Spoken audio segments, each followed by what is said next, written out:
Why do we worship? 1 Chronicles 16:23.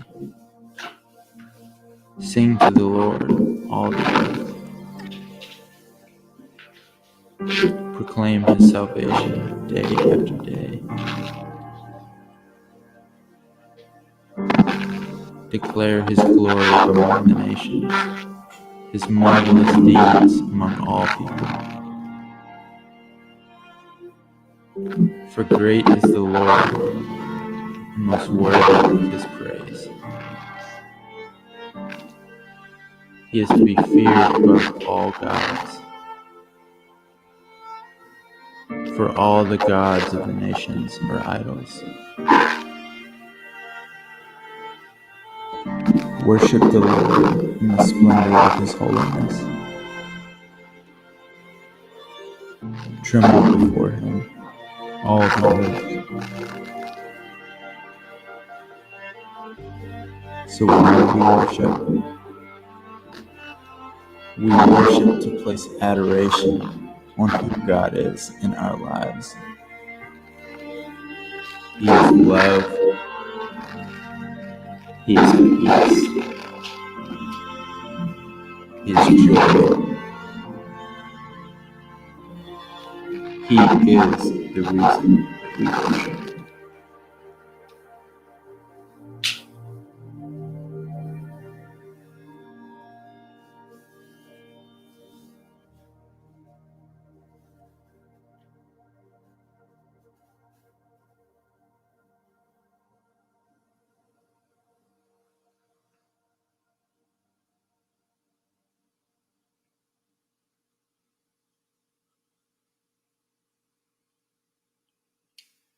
Well, welcome. A few announcements because some of these did not make it into your notes. So, it's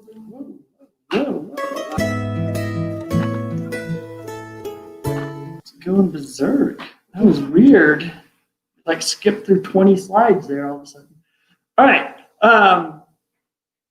So community book exchange, we just had ours for the month of October. So our next one is November 21st, Saturday, November 21st. Our prayer walk, it's always the second Monday of the month. And depending on weather, hopefully it'll be nice and we'll just be able to wear jackets and stuff and we'll go out and walk around. Otherwise, we'll try a plan B, but the goal is to wear coats and go out walking. And that is Monday, November 9th. Let's see here.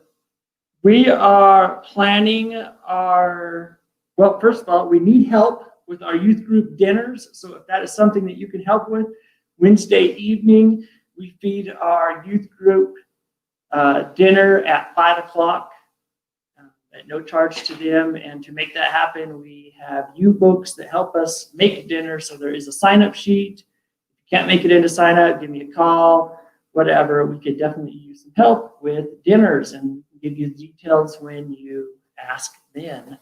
And then I am excited that once again, we are going to be doing our church family Thanksgiving dinner. And that will be on the Sunday before Thanksgiving, which is November 22nd. And there is a sign-up sheet in the back there. The church will take care of roasting a turkey.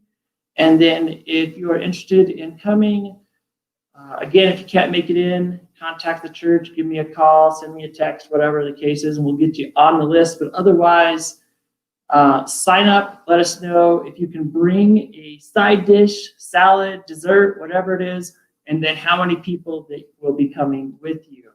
And that will be in place of our normal service.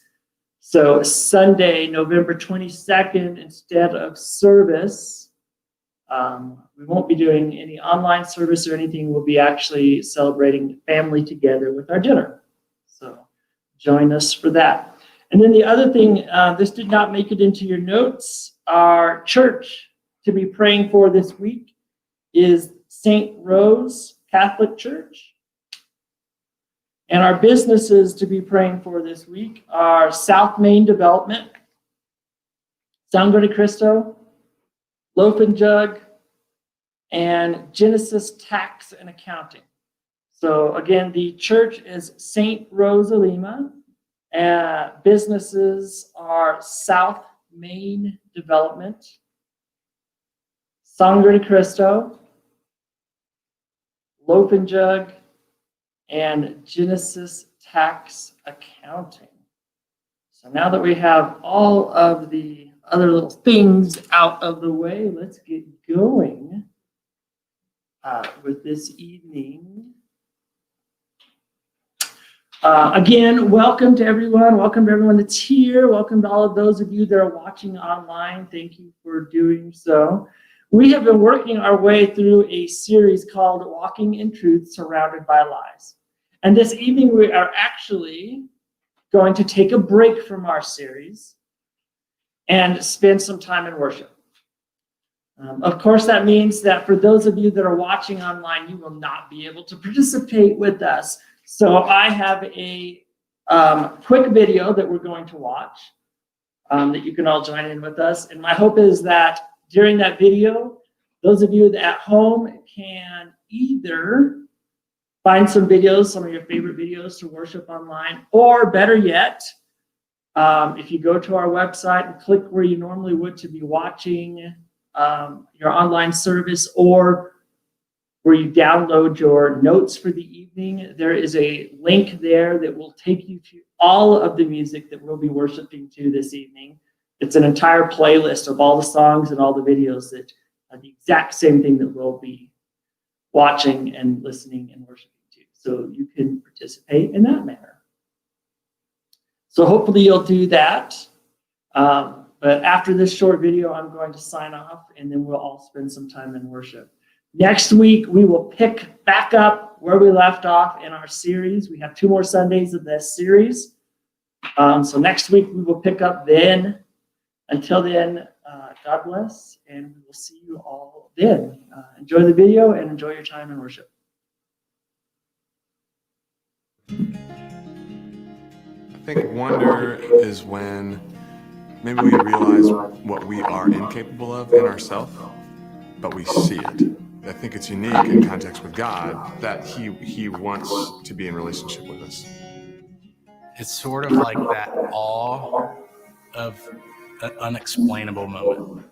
Not even knowing the whole picture, but just knowing that the person behind it and the God behind it is so good and so true, and He's got us. And I think when you're caught up in that wonder and caught up in that awe, that in itself, to me, is an act of worship. Like, that's the only correct response to that wonder. You cannot not sing. You cannot not lift your hands, because you're in a place of wonder, which means that you're just impacted and shocked by what God has done. John 4, Jesus talking with the woman at the well. I think it's verse 23 where he says, there's now a time coming where we will worship in truth and in spirit. He is encouraging us to worship Him in spirit and truth. You know, He wants us to really, like from our hearts, engage with Him. I believe that every song has an encounter with God. That's our heart, is to not just have people come and to watch and to make it a show, but it's something that we're like participating in, that we're joining in. When you go to a sporting event and your team scores, you jump up, you cheer, you celebrate, you look at the people next to you, you're like, yeah, look how we did it. And that's what worship should look like for us. I see these people around me and their hands are raised. What's that about? A lot of times I'll just compare that to a surrender, right? Like this is, man, my hands are up. I'm not guarding myself. God, I trust you in this moment. I'm inviting you to come near. It's an outer expression of our inner encounter. Like that's gonna lead me to action, you know, and it's gonna inspire me to lift my hands, to lift my voice. I heard it said once that worship is a response to His greatness, to how much He loves us, that He chose us in Jesus. And so living a life of worship, responding to that, that's why I say that's a response. And it's not just singing songs. It's our actions.